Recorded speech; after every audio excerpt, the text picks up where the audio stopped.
For 35 years, ivermectin was hailed as a miracle drug. It had an incredible impact on millions of people's lives around the world who suffer from diseases like river blindness, scabies, and elephantiasis. Without side effects, mind you, and at an affordable price. The scientists who discovered it even won a Nobel Prize. Some doctors tried it during COVID, and the effect was profound. Not perfect, but look what happened in Peru. 14-fold decrease in excess deaths during the pandemic. But many governments are not allowing the people to use it. And today, we're going to try to answer why. Welcome to Frontline Health. I'm Dan Skorback. There is a drug that is proving to be of miraculous impact. Mountains of data have emerged from many centers and countries around the world showing the miraculous effectiveness of ivermectin. It basically obliterates transmission of this virus. If you take it, you will not get sick. This statement was made by Dr. Pierre Kory at the beginning of 2020.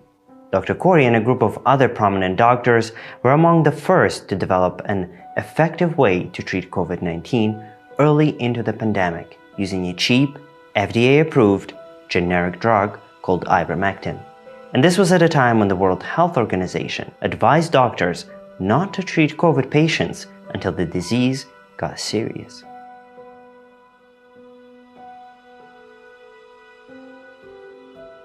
But these doctors found that in countries where ivermectin was used, death rates dropped dramatically. This was in clear contrast to the data coming from the US. The number of deaths here from COVID was one of the highest. And when these doctors shared their miraculous results of patients recovering from COVID with this simple medicine, the legacy media for some reason stigmatized and accused them of medical misinformation. And this cheap FDA-approved drug went from being a miracle to a dangerous horse dewormer. I had a front row seat to endless pervasive disinformation around ivermectin, and I will tell you they largely succeeded. In most of the advanced health economies around the world, it's not recommended. So what is it about ivermectin that makes it so controversial? Let's look at its history. Ivermectin was discovered in Tokyo by two scientists, Satoshi Omura and William C. Campbell. Dr. Omura was a golfer, and on one of his golf trips, he picked up a sample of soil around here, like any scientist would, on the east coast of the Izu Peninsula. And in this sample of soil was this bacteria.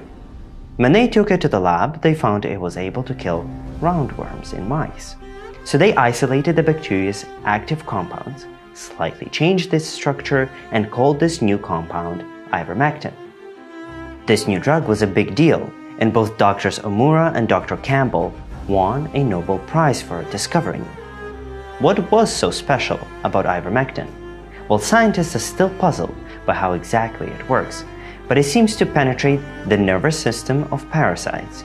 It disables their neurons, and that would basically make the parasite dysfunctional until it dies. So in 1988, this drug was used widely in Africa to treat river blindness. This is a very unpleasant disease caused by a worm. Back in those days, the World Health Organization had reported that because of river blindness, some 270,000 people had lost their eyesight. But thanks to ivermectin, this disease is now on the brink of elimination. In fact, ivermectin was so great at killing off parasites, it was recognized as being second to penicillin in terms of having the greatest impact on human health. And over the past 30 years, some 3.7 billion doses of ivermectin were taken by humans. But the story doesn't stop there. Ivermectin wasn't just good at killing parasites.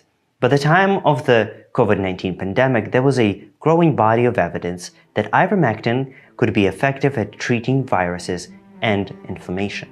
The inflammation part was very important because in severe cases, COVID can cause dangerous hyperinflammation in the body. And having an anti-inflammatory drug on hand was crucial.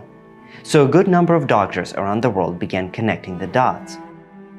The first study that mentioned ivermectin as a potential treatment for COVID-19 was conducted in Australia in April 2020. Researchers there injected ivermectin into infected kidney cells of monkeys, and they found that the drug was effective in very high doses.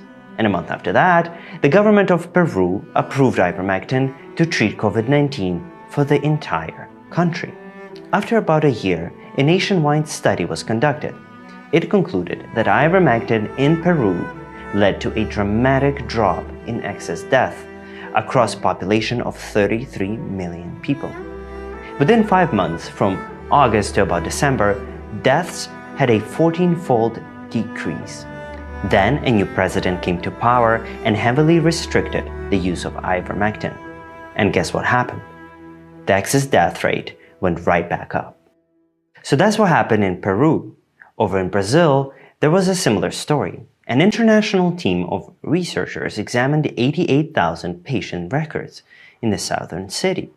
And their study concluded that Brazilians who regularly used ivermectin as a precautionary measure had a 92% lower mortality rate. One of the authors of this study is a prominent intensive care unit lung doctor from the US, Dr. Pierre Corey. We showed you him earlier. Back in the day, Dr. Corey was part of a team of doctors who pioneered the use of ultrasounds in the ICUs across the US hospitals. Before that, critically ill patients had to be wheeled to an ultrasound exam, and that wasted a lot of time in life and death situations. Instead, Dr. Corey traveled around the country teaching doctors how to use ultrasound by the patient's bedside. That meant doctors could immediately determine what was wrong inside the patient. The guessing game was gone, and more lives were saved. This doctor was part of a group that literally redefined what the standard of care was in the ICUs. And Dr. Corey is doing the same for treating COVID. He is one of the founders of the Frontline COVID-19 Critical Care Alliance. The doctors here are dedicated to advancing COVID-19 treatment using ivermectin as the foundation.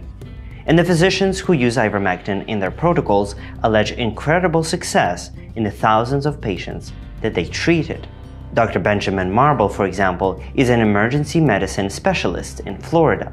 He alleges that his team has treated about 150,000 acute COVID-19 patients with treatment that involved ivermectin. Only 6 of those patients died.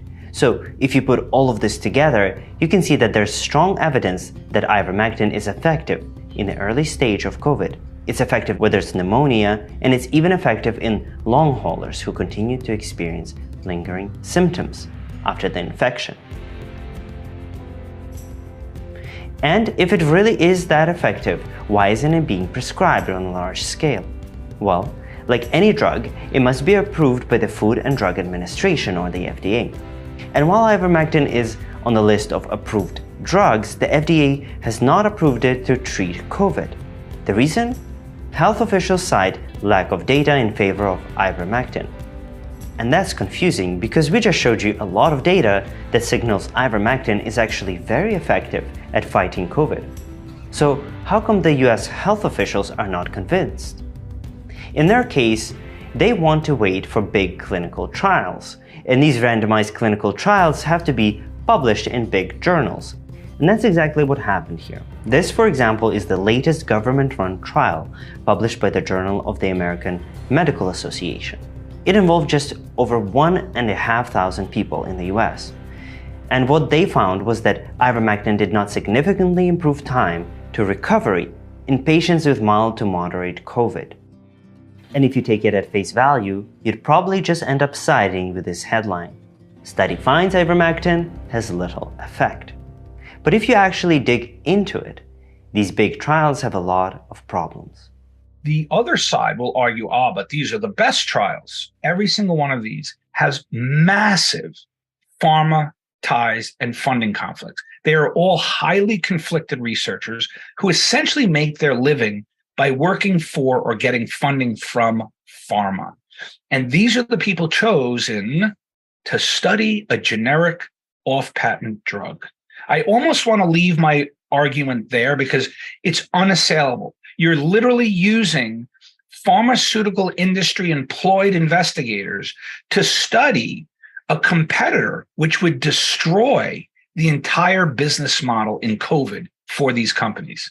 How you can possibly trust in the design or conduct of the trial in that setting you would need to be extremely naive at this point. A naivete that I had a few years ago.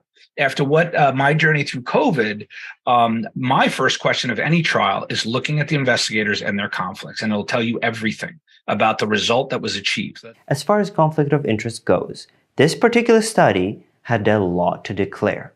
The researchers were receiving funds from Gilead, which manufactures one of the few approved drugs for COVID treatment. They also received funding from Pfizer, which also has an FDA-approved COVID pill on the market. Merck and Regeneron were there too. These companies also have FDA-approved COVID treatments. So basically, at the time of this clinical trial, these researchers were paid by pharmaceutical companies who are directly competing against ivermectin. To Dr. Corey, this was immediately a red flag, so he took a closer look at the data in the report. They, at every turn, tried to use the lowest dose for the shortest duration, completely in departure compared to their favorite drugs. So when you look at drugs like Paxlovid and Molnupiravir, they give them to the patients early, they give them for prolonged durations, and that's how they try to show efficacy. With these drugs, they do the exact opposite. It is so brazen, the manipulations that they're doing to try to mitigate any evidence of efficacy. And despite all of those efforts, and this is where it gets really crazy, they make all of these manipulations to the trials, and yet ivermectin still has good data behind it. Like even in the trials, you'll see high probabilities that it was effective. It doesn't cross their statistical significance threshold. Some of the times it comes just under, which is on purpose.